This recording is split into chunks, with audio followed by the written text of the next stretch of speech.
BTS की struggle story मैं अपने चैनल पे एक सीरीज़ बनाने वाली हूँ, तो आर्मीज़ मुझसे कनेक्ट करने के लिए मुझे सब्सक्राइब करें। और ये स्ट्रगल स्टोरी मैं रियल फैक्ट्स और सब रियल बताने वाली हूँ इसमें, क्योंकि हम उन कहानियों को भी जानेंगे कि बीटीएस ने अपनी शुरुआत कैसे करी थी, उनका फर्स्ट सॉन्ग कौन सा था, उनका डेब्यू कैसे हुआ था, उनका ऑडिशन कैसे हुआ था, कैसे वो लोग सब मिले थे। ये सब मैं एक वीडियो में मतलब एक सीरीज़ बनाने वाली हूँ बीटीएस की स्ट्रगल स्टोरी पे, तो उस पर आप सबको ये मिलेगा। ओके, तो चैनल सब्सक्राइब माई चैनल। और हाँ, मतलब सातों की कहानी बिल्कुल अलग अलग थी। कोई डांसर था, कोई सिंगर था, कोई रैपर था, बस कोई अपने दोस्तों के साथ ऑडिशन देखने गया था और फिर खुद ही सिलेक्ट हो गया। है ना मज़ेदार ब्रो यार, सही में।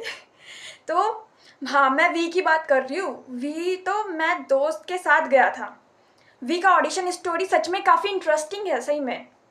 वे अपने एक दोस्त के साथ ऑडिशन देने सपोर्टिंग करने गए थे।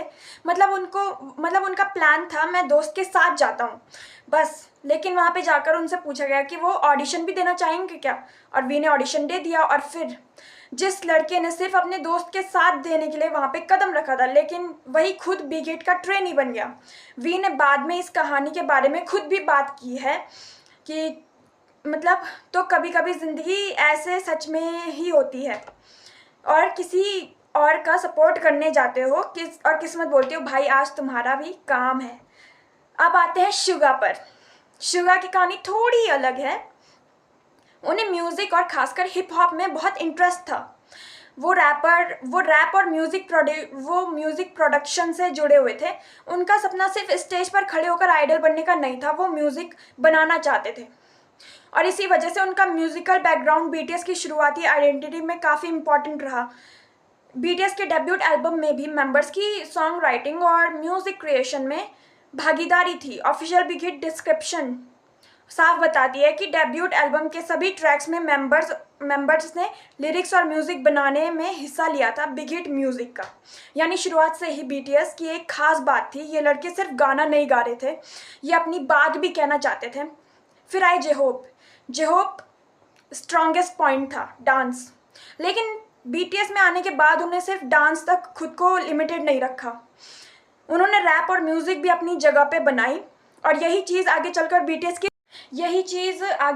बीटीएस की स्ट्रेंथ बन गई। ठीक है, और हर मेंबर की अपनी एक स्पेशलिटी थी सॉरी गलती हो गई, स्पेशलिटी थी। लेकिन स्टेज पर आते ही सातों एक टीम। और फिर आए अब जिन की कहानी थोड़ी सी अलग है, मतलब जिनका बैकग्राउंड बाकी कुछ मेंबर से अलग था। वो एक्टिंग की पढ़ाई कर रहे थे और बाद में बिगिट से जुड़े, और फिर वही जो शुरुआत में एक्टिंग के रास्ते पर थे, वो धीरे धीरे बीटीएस के वोकलिस्ट बन गए।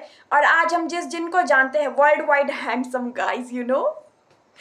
तो उनकी शुरुआत भी बिल्कुल मैं बीटीएस का मेंबर बनूंगा और पूरी दुनिया मुझे जानने की वाली कहानी नहीं थी। किसी को उस समय पता नहीं था कि ये 7 लड़के आगे जाकर कितने बड़े हो जाएंगे।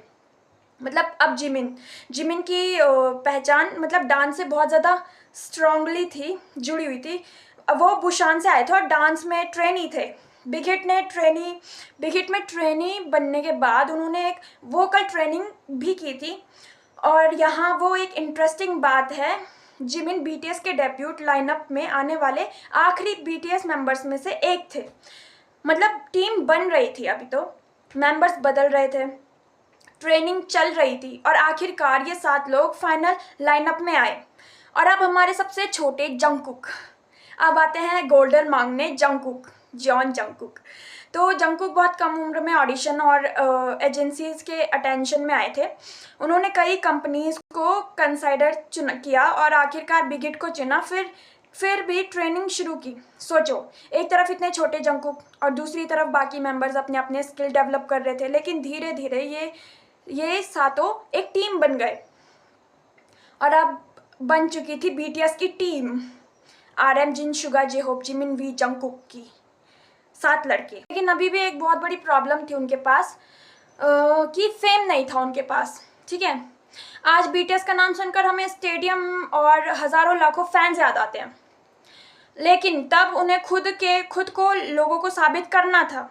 और वो ऐसी इंडस्ट्री में जहाँ पहले से बड़े के पॉप ग्रुप्स मौजूद थे, भाई बहुत सारे थे, बट बिग हिट भी आज की तरह विशाल कंपनी तो नहीं थी, मतलब बहुत बड़ी कंपनी नहीं थी, छोटी मोटी कंपनी थी, और इसलिए बीटीएस के लिए शुरुआत आसान नहीं थी। फिर आया 2013 और आखिरी वो दिन आ गया 12 जून 2013। बीटीएस का पहला सिंगल एल्बम रिलीज हुआ, टू कूल फॉर स्कूल, और टाइटल ट्रैक था नो मोर ड्रीम।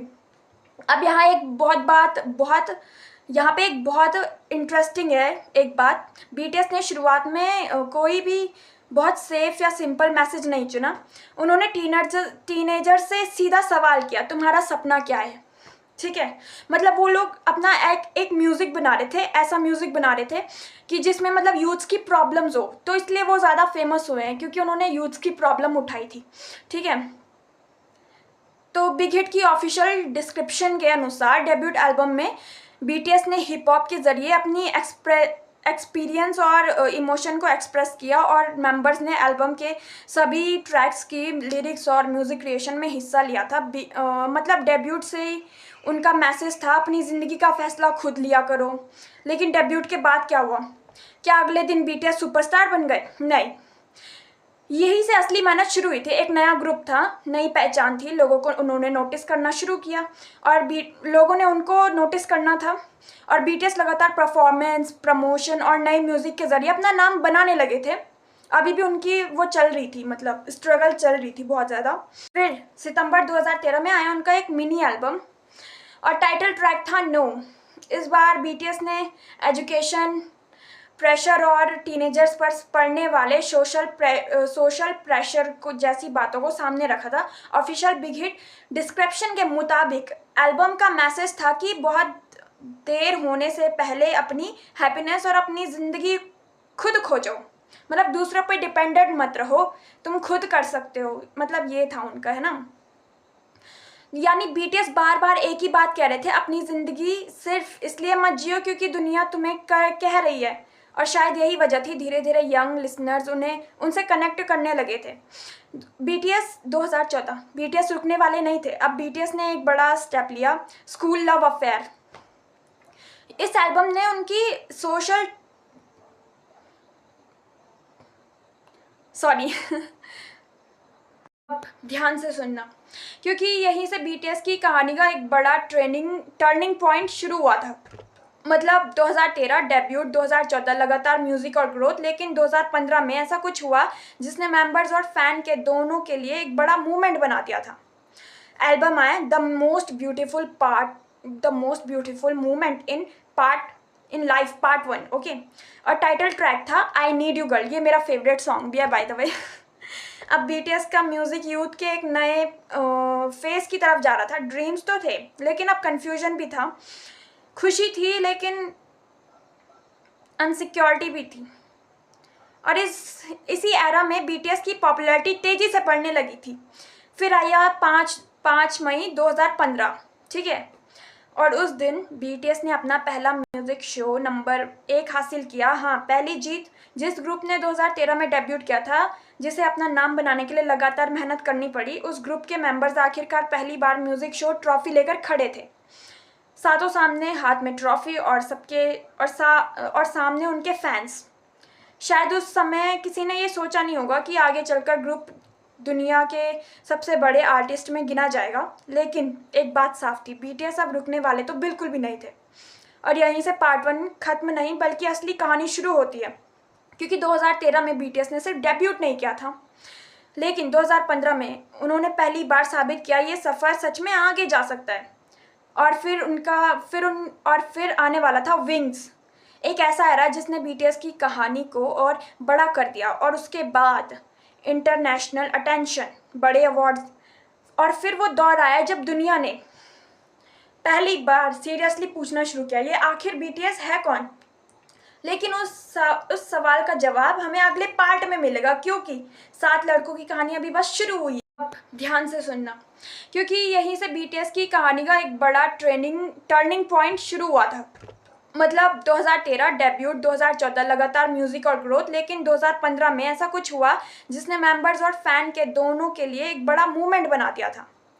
एल्बम आया the most beautiful movement in life part 1, okay. और टाइटल ट्रैक था आई नीड यू गर्ल, ये मेरा फेवरेट सॉन्ग भी है बाय द वे। अब बीटीएस का म्यूज़िक यूथ के एक नए फेस की तरफ जा रहा था। ड्रीम्स तो थे लेकिन अब कन्फ्यूजन भी था, खुशी थी लेकिन अनसिक्योरिटी भी थी। और इसी एरा में बीटीएस की पॉपुलैरिटी तेज़ी से बढ़ने लगी थी। फिर आया 5 मई 2015, ठीक है। और उस दिन बीटीएस ने अपना पहला म्यूज़िक शो नंबर 1 हासिल किया। हाँ, पहली जीत जिस ग्रुप ने 2013 में डेब्यूट किया था, जिसे अपना नाम बनाने के लिए लगातार मेहनत करनी पड़ी, उस ग्रुप के मेंबर्स आखिरकार पहली बार म्यूज़िक शो ट्रॉफी लेकर खड़े थे, साथों सामने, हाथ में ट्रॉफी और और सामने उनके फैंस।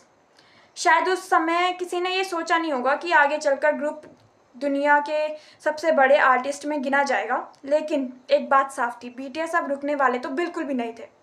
और यहीं से पार्ट 1 खत्म नहीं बल्कि असली कहानी शुरू होती है, क्योंकि 2013 में बीटीएस ने सिर्फ डेब्यूट नहीं किया था, लेकिन 2015 में उन्होंने पहली बार साबित किया ये सफ़र सच में आगे जा सकता है। और फिर आने वाला था विंग्स, एक ऐसा एरा जिसने बीटीएस की कहानी को और बड़ा कर दिया। और उसके बाद इंटरनेशनल अटेंशन, बड़े अवार्ड्स, और फिर वो दौर आया जब दुनिया ने पहली बार सीरियसली पूछना शुरू किया, ये आखिर बीटीएस है कौन। लेकिन उस सवाल का जवाब हमें अगले पार्ट में मिलेगा, क्योंकि 7 लड़कों की कहानी अभी बस शुरू हुई है।